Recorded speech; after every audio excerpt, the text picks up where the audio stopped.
me with health and to blessing me with a sound mind and a healthy body and to keep a roof over my head. I want to thank God this week for all those who are celebrating a birthday, an anniversary. I want to say happy birthday to you and happy anniversary to you. I want to thank God for keeping every one of you through this week in your sane mind and a healthy body. I want to thank God for his blessing upon your life and for all that he is doing for you. I want to thank God for those who are at this very moment is preparing for the Christmas celebration. I want to thank God that He is able to bless you and to shower all that you need for this Christmas celebration to be a success. I want to thank God for all that He is doing for you and through you and for you and your family. I want to thank God that He's keeping your family together. He's keeping you in a sound mind, a healthy body. He's providing for you each and every day. I want to thank God for keeping you through the past week. And I'm glad that God is helping you to be an overcomer, to be in a victor. I want to thank God for what He's doing it through your life, ladies and gentlemen, boys and girls, man and woman. I want to thank you for coming to the reality to understand that where you at is not where you used to be, and where you at is not where God wanted you to be and where you want to become. But hold on to the hands of Jesus, the unchangeable hand of God. He will be able to take you to the place that you so desire to be in life. I want to ask a few questions tonight before we get into what we want to talk about. Why am I here? But I want to ask a few questions tonight, ladies and gentlemen. My first question to you, I want to ask you tonight is that what's your purpose in this life that you are living to this very moment in the land of the living?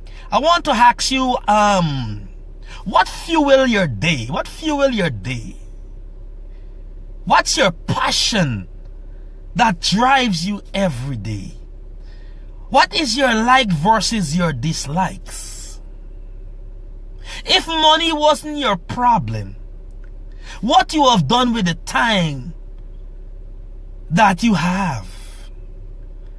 I want to ask you a question. What you love doing versus what you don't love doing? I want to ask you what you love versus what you hate. I want to ask you what kind of people you enjoy surrounding you. And what kind of people you love surrounding yourself around. These are questions I want you to ask yourself tonight. I want to thank you all tonight as we get straight into our topic. Why am I here? In life, we ask ourselves a few questions. And this is one of the questions I want to hit the home stress tonight. I want to hit this question on the expressway. As you march into this express lane, you're asking yourself because of so many things that happened in 2016, 2017, and we're about to go into 2018. And you're asking yourself, why am I here? Why am I living? Why am I in the land of the living? Because of stuff that you faces, stuff that compass around you. And you're asking yourself, why am I here? Probably you will face some financial difficulties. And you're asking yourself, why this has to happen to me, even though I am a person of a good giving nature? You're asking yourself because you're in this life and you're trying to do anything that is morally and politically and lawfully correct, but yet you're facing so much challenges in the left and the right and in the center. And you're asking yourself, why am I here? You are a Christian and you praying and you seeking the face of God for God to come through in a particular situation, and you're asking yourself, why am I here? Why am I in this life? What life really mean to me? I'm trying to be a champion, but I'm not getting to the place I want to be. What am I doing in this life I'm living? We are trying to be a peaceful citizen, but yet you're compassed around people that are bully, people that are cantankerous, and you're asking yourself, why am I here? Probably the same people you're giving to is the same people are taking away from you. When all this is going on, you're asking yourself the prime question, why am I here? I remember even asking myself in the month of June of this year, why am I here? Because I'm praying and asking God. I beg with God. I plead with God. I beseech God. I admonish God. I ask God. I do all kind of things in my mental capacity. Beseeching God to say, God, you can just give my dad 15 more years. I even went to God with the word that like Hezekiah, when he turned his back to the face of the wall and he prayed to God, and God gave him 15 more years.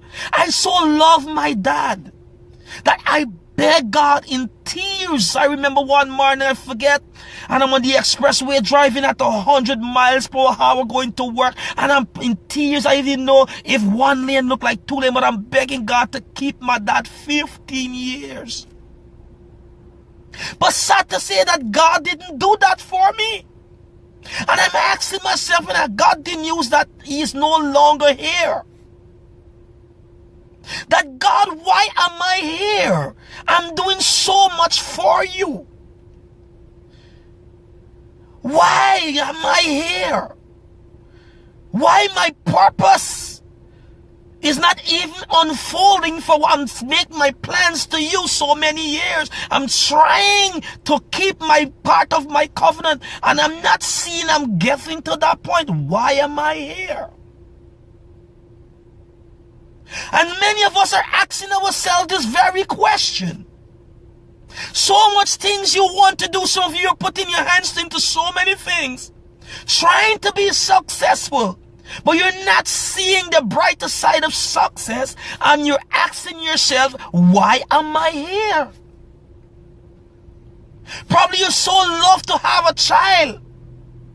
And when God finally bless you with a child who become Down syndrome, and you're questioning the ability of God and a question of yourself, why am I here? Probably you so love your only parent, and God allowed that parent to go back to him. And you're asking yourself, God, why am I here? Probably you so love to tell yourself and your family, when I marry, divorce shall not be on my platter. Divorce shall not be a menu serving to me in my plate. But here come you faces divorce, and you asking yourself, why am I here? Probably you came up with a family of high integrity, high moral value, and you become a person having a child out of wedlock, and you're asking yourself, why am I here?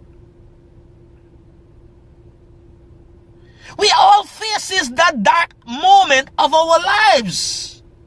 But I have great news. We're hitting the exhaust right now. We are taking off at 60 miles per hour. We're not going over the speed limit because it's unlawful, but we're at 60 minutes per hour, 60 miles per hour right now. And I want to hit it home right now. My feet is hitting the gas pedal right now, because I want you to understand, ladies and gentlemen, that in the dark room where you're developing character, in the dark room where you're developing your potential, in your dark room, you're understanding the reason why you are here. And I want you to understand tonight the reason why you are here, because there is purpose on your life, because there is destiny on your life, because you are here with an assignment on your life. That's the reason why you are here. Ladies and gentlemen, men and women, boys and girls, and because you understand tonight in this very moment and this hour and this segment of your life why you are here, because your destiny and your potential is there chasing each other to bring you to purpose. That's the reason why you are here. And because the reason why you're here, sometimes there will have to be some disconnections. Because before you enter into the dark room, you have to have a testing to come out with that testimony. Because of purpose and destiny, the reason why you're here, you have to have some trials and some testing. You have to have some cross so you can have a crown. That's the reason why you are here. And not everyone will understand their assignment on your life. I'm saying to a young woman, I'm saying to a young man, I'm saying to someone out there, people will not understand your assignment because you are rare. You are a scarce commodity. You are one of a kind. And the level of your trials equate the level God wants to take you. So when you enter into the dark room, He is developing you. When you come out of the dark room, there are some things yet you will face. I want you to understand tonight, probably before you hit the dark room, you are less fortunate. Probably you got the time to finish school. You may not have the time to finish college. Probably you're a high school dropout. Probably you're an underachiever. And you're asking yourself, why you here? But when you enter into the dark room and God develop you, I want you to understand when you come out from the dark room, it's no longer weeping time, but it's morning time. Before you enter the dark room, people were turning up their fan of scorning you. They turned their back on you. They put preferential preferences of people above you. I want you to understand tonight when you come out of the dark room, because a photograph develops in the dark room. But when you come out of the dark room, you see beauty. I want you to understand tonight, before Jesus, I'm coming spiritual for a minute, before Jesus usher into his potential, before Jesus usher into the place of his destiny and the starting of his ministry, he probably asked himself why he knows his purpose while he's here. But because of what he faced in demise, when they say, are you the carpenter's son? Jesus, you born in a stable, you didn't come in the most expensive hotel. But in Jesus coming out to the dark room, and here he's coming out of the dark room presenting himself, the first time his mom is going to see his team, the first time his mom is going to see his cabinet, sorry, excuse me, the first time his mom and those around him going to see the people that he select around him to bring his ministry into fruition, Jesus didn't have what it takes with the men that he surrounded himself with. Because he had Luke, who was a doctor, he had a Paul, who was a tent maker, he had the tax collector. All these men he had of Lord and high esteem and qualified men around him. Jesus just formed his cabinet. He just formed his team, bringing them to the Hall of Fame with his mom. And here the wine ran out. Here Jesus' mom is saying to him that there's no wine. Jesus just formed his team and recognized that, look, these people that I have around me, they are well learned more than me. For a split second he said, my hour has not yet come. Probably in your life, because of what you're going through, you said to yourself and you start to settle for life. Yes, I'm going to settle be a single parent mom. Yes, I'm going to settle being a doormat. Yes, I'm going to settle, I'm going to give up on my dream. I'm going to quit. Probably you're saying, I'm going to take a rope. I'm going to take a bottle. I'm going to put a gun to my head and play Russian roulette. I'm going to go and throw myself in front of a car. I'm going to end my life because I don't know what's going on. Why am I here? Probably you want to apply for the job and people are telling you you're not qualified. I want to say to someone tonight, after listening to this program, a degree does not define you. Your ability does define you. You may not read the manual as many as read it, but your ability will showcase your quality over those that even read the manual, because you are gifted. And God said, hallelujah, He gave you gifts according to your ability. And what Jesus' mom said to him, fill the water pot. Whatever He said to you, do it. So in that quick second, Jesus had to came out of the dark room, even though before He said, my hour has not yet come. come. But because his mother recognized the call upon his life, his mother recognized the potential upon his life, and she said, whatever he said to you, do it. What the kind of people that you have surrounding you? What kind of voice that you have that you are listening to? That there's so much engulfed and intertwined and interwoven around you that they're so happy to celebrate you. But you have some people around you that you're even scared to tell them about a job you just have. You're scared to tell them about your achievement. You're contemplating, should I tell this person this? Should I tell this person that? Because of they're scared of their reaction. That is not accompany our friendship you should be in. You and some people, all you could hear about is they tell you about their achievements. They lift themselves up so they can play you down. Jesus didn't allow that to happen for a quick second. His mom said, whatever he said to you, do it. And he ushered himself into his purpose, into his destiny. What happened, ladies and gentlemen? Jesus' first miracle is turning water into wine. Tonight, I want to encourage you. I want to beseech you. I want to admonish you. I want to ask you. I want to tell you. I want to challenge you. The reason why you were here, because there is destiny unfolding in your life. You are weird. You are unique. You're put in this life for everyone to understand you. You're not put in this life for everyone to celebrate you. You're not put in this life for everyone to supply you. You're not put in this life for everyone to click a like onto you. You need to understand something tonight. You're not looking for accolades. You're not looking for people to put all the charades to you, but someone that is close to you and in God, they will be happy to celebrate you. And Jesus' mom said, whatever he said to you, do it. Ladies and gentlemen, boys and girls, men and women, you're entering into 2018 where we're going to be a defining moment. It's going to be a defining time where your dreams and your vision and your accomplishment is about to unfold to you. But you cannot take everyone there with you. I want to challenge you tonight. Under the sound of my voice, I want to sound the alarm to you, ladies and gentlemen, boys and girls, men and women, that 2018 going to be a unique year for you.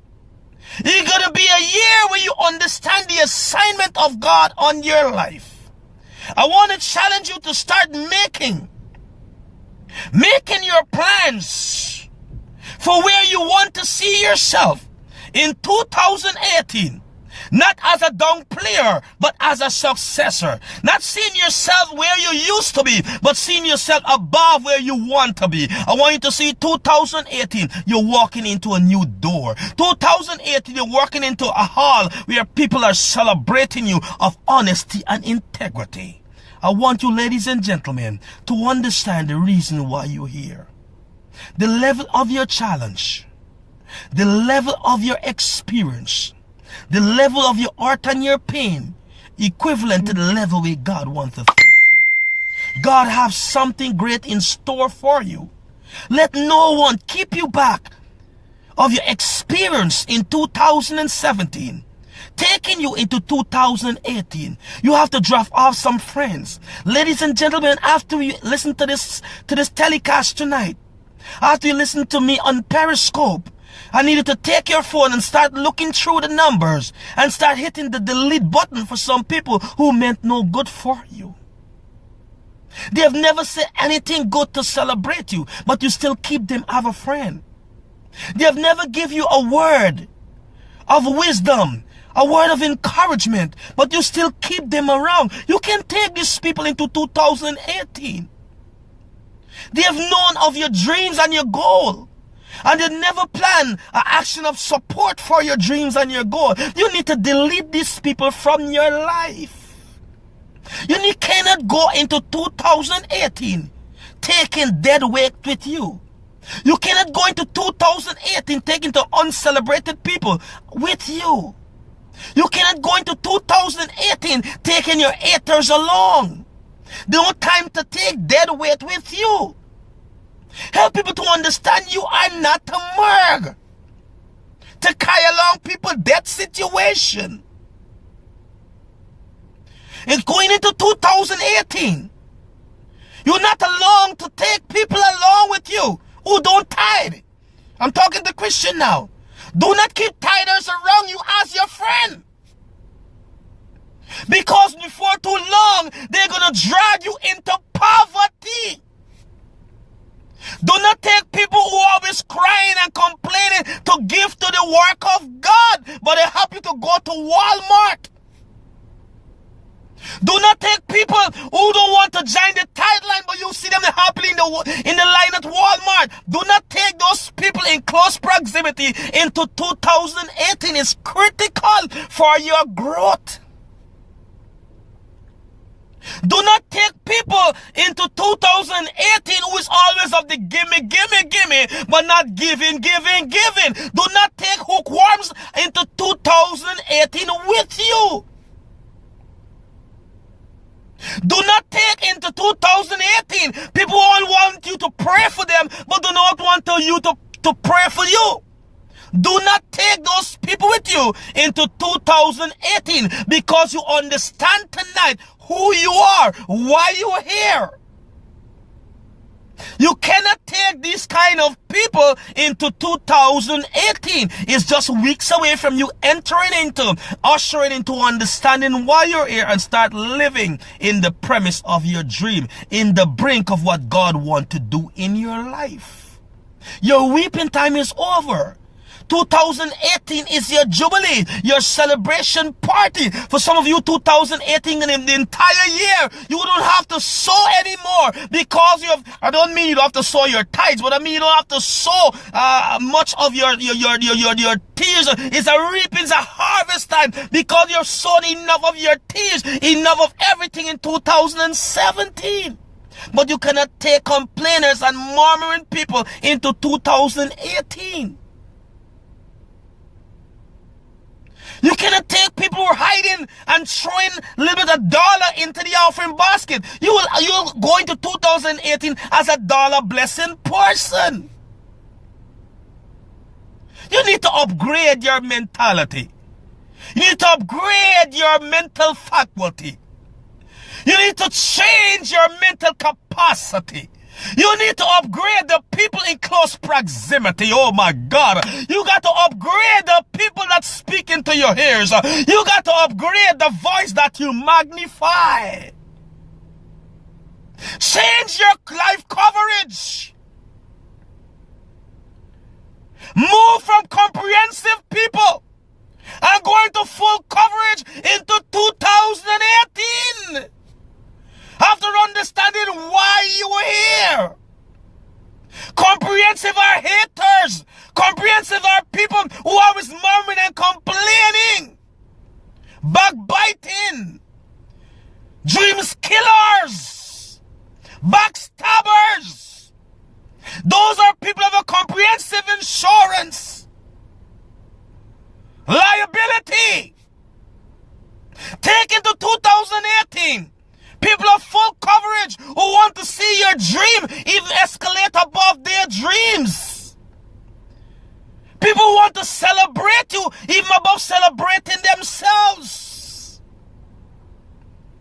Take into 2018 people who are willing to give like they're losing their mind.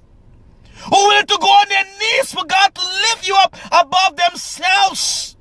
In the 2018, people want to pray for you before praying for themselves. Take into 2018 full coverage mentality. Full coverage people. Because you're not taking the people who are familiar with your 2017 situation. You're not taking people who are familiar of your 2017 dilemma. You're not taking to 2018 people that are familiar of the sicknesses and your complaint and your diagnosis in 2017. Take into 2018 full coverage mentality. I want you to understand tonight, 2018 is a year of critical times. God wants to bless you like he never blessed you before.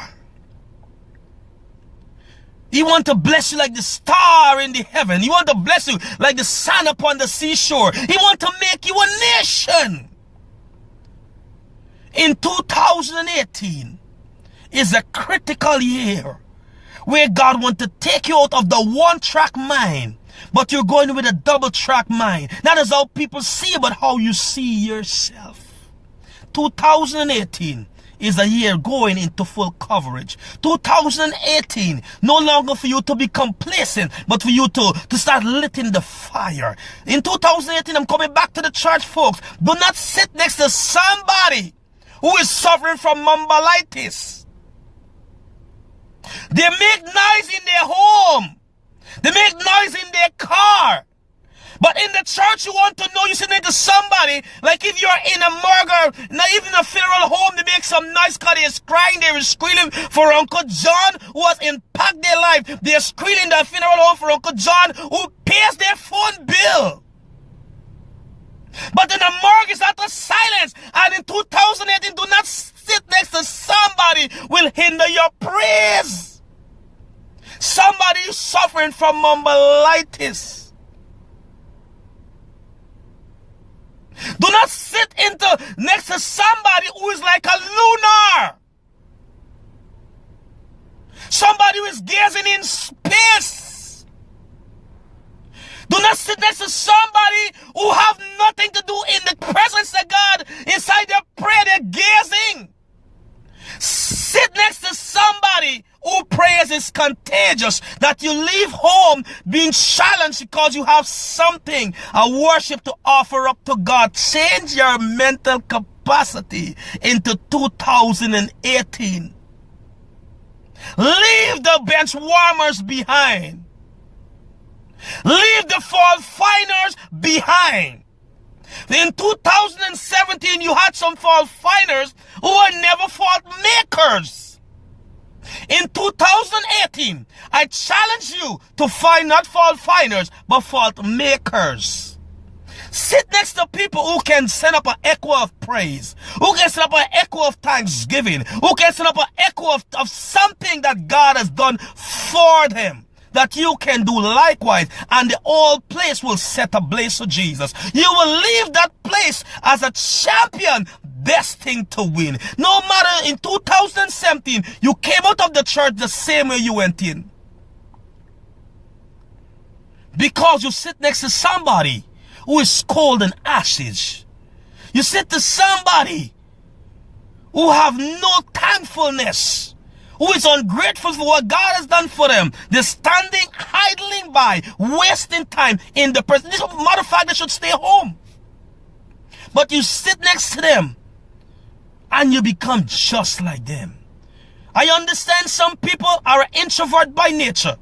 But when God has done something for you, your lips will work. Your spirit will prompt. You will make echo to God. So there's no excuse that you're introvert tonight. No way you shall suffer from mumbleitis. You shall be verbal and vocal in the presence of God for what God has done for you. Hallelujah. After understanding why you were here, understanding your purpose, going into 2018, you're not going to 2018 as a prostitute. You're not going to 2018 as a robber. You're not going to 2018 as a thief. You're not going to 2018 as a rapist. You're not going to 2018 as a drug addict. You're not going to 2018 as a lesbian. You're not going to 2018 as a gay. You're not going to 2018 as a transgender. You're going to 2018 as a man and a woman who are destined to understand the reason why I'm here, and I will fulfill my assignment. I will fulfill my God-given purpose. Tonight I want to challenge you. 2018, God wants to blow your covers open, but He wants you to partner with Him. Jesus said, my hour has not yet come. His mother, bring Him into His moment. Whatever He said to you, do it. And tonight the Spirit of God is prompting and tugging to you That whatever he said to you, do it. Come out of the dark room. Come out of the dark room in 2018, where you dream dreams, where you see vision, where you blaze the trail for Jesus Christ. We have not much a long time of the returning of the Lord. With prophecies and the signs and wonders are pointing us so close of his coming and his returning. The signs of the time are everywhere. Lift up your eyes, redemption draweth nigh. I wake up with this thought understanding. God is ready to jump on that horse. He's ready to spur the horse to come again. But Jesus is withholding him because he's still waiting for you and for me. Strive in excellence. Fight with the fortitude of strength to see we can make it into the glorious part that he has prepared his life and prepared for us. I want you to understand tonight, going into 2018, you need to leave some people behind. Leaving the people of 2017 that kills your dream, that assassinate your character, that assassinate your dream, that assassinate your drive, that prevent you from accelerating, that help you to regress inside you should have been progressing. You need to leave those people behind that you had in 2017 and go into 2018 seeing the door of opportunity where you're walking into. Being a better person, being a champion, destined to win. Not what they say about you, but what you say about yourself. I want to thank you tonight for your time and your patience. Stay blessed tonight. God bless you. See you next week, same time on the Conversation Labor of Love with your host, Minister Sion Rodney. God bless you.